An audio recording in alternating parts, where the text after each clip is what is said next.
Congrats, you survived a zombie apocalypse. So now where should we start our settlement so that we can rebuild our life post-zombie apocalypse?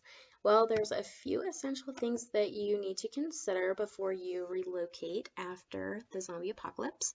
A great place to start a settlement would be somewhere that has abundant access to natural resources like quality timber, fresh water, um, rock, and healthy soil so that you can grow crops.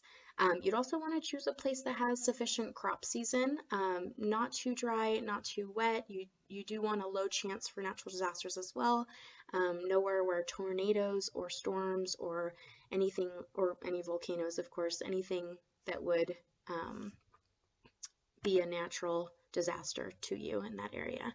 Um, you do want to stay away from once highly populated cities because tarmac won't help you grow food, and lower population density actually means that you have a lower chance of running into any other zombies or any other groups of people that might harm you or steal your resources. So remote location is going to be best for your long-term survival. You might also want to consider settling in a place that you can only access by hiking, so through difficult terrain as well. So that would mitigate any foot traffic near your settlement, and it would be a lot easier um, to mitigate anybody running into your settlement. Um, I researched for quite a bit trying to find a good place. And one place that I kind of fell in love with, honestly, was Salmonberry River.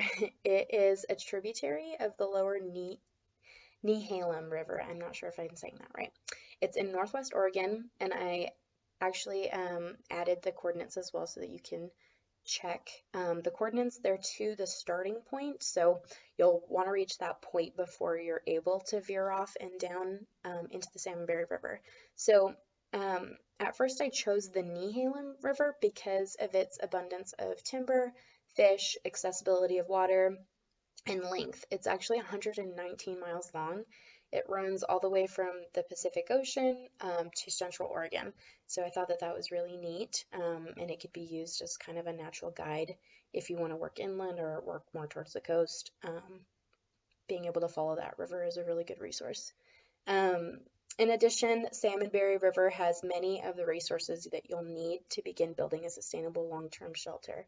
So one reason why I chose Salmonberry River over the Nehalem River after all my research is that I found out that there was a road that kind of ran alongside most of the entire length of the Nehalem River, and I did want to be as remote as I could while still staying near a main road. So I did decide to do Salmonberry River instead. So you'll just go to the coordinates. That is right by Nehalem River, and then there is a fork, and then you're able to go down into Salmonberry River. And that's where I would just walk along the river's edge until I was far enough away, but still kind of close enough to the road that I could find it easily.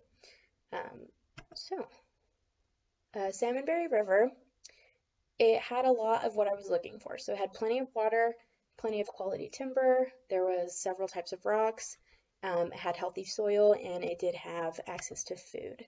So the wet climate of Oregon, um, it rains quite a bit, so you could collect rainwater and store it for future use. That would make it so that you didn't have to stay quite at the river's edge.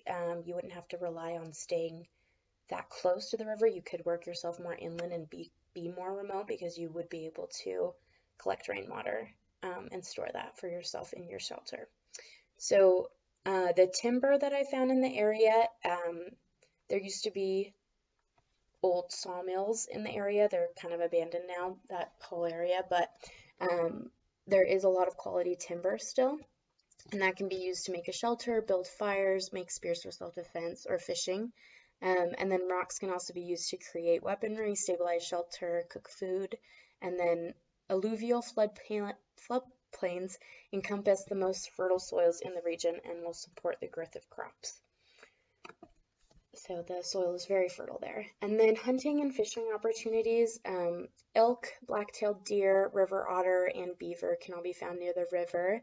And then fish that are native to the river, Chinook salmon, coho salmon, cutthroat trout, rainbow trout, and winter steelhead. So there is a high population of fish that's available year-round that you would be able to harness. And then with the beaver, I thought that that was really cool because I know that they used to skin beavers and make pelts and things like that. So that would be helpful for keeping warm during the winter months. And then finally, or not finally, sorry, climate and population. So the climate that I found for the region, it's warm and it's temperate. It does rain in the winter. The average temperature is about 55 degrees, and then the precipitation is about 82 inches per year.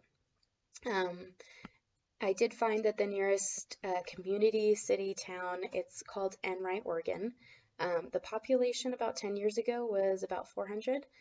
There's not much that I could find other than the community is mostly comprised of a handful of remote cabins that are very far apart. So it's a very remote area. And then just for context, Enright, it's 2.5 hours away from the area that my camp would most likely be set up in. So and that's walking distance because you can't get there by car.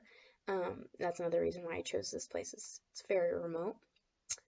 And then a bonus to this area, the Salmonberry River, there's actually an abandoned railroad. So there's 16 miles of abandoned train track, tunnels, abandoned train cars, maintenance tools, old water tanks, and various other railroad equipment. I thought this was a super unique aspect of the region, and I think the additional materials could be really useful for my survival. I feel like an old tunnel could be used for shelter. If I'm able to securely block one end of it, a tunnel would shield me from rain better than a makeshift shelter out of wood. I'd also be able to build a safer fire inside of a tunnel than in a log cabin. And then scrap sheet metal and then spare tools can help me build stronger weapons, and I might actually be able to find other abandoned items in the train cars since it is so remote, not a lot of people go there. So I feel like there's a lot of good things hiding in there.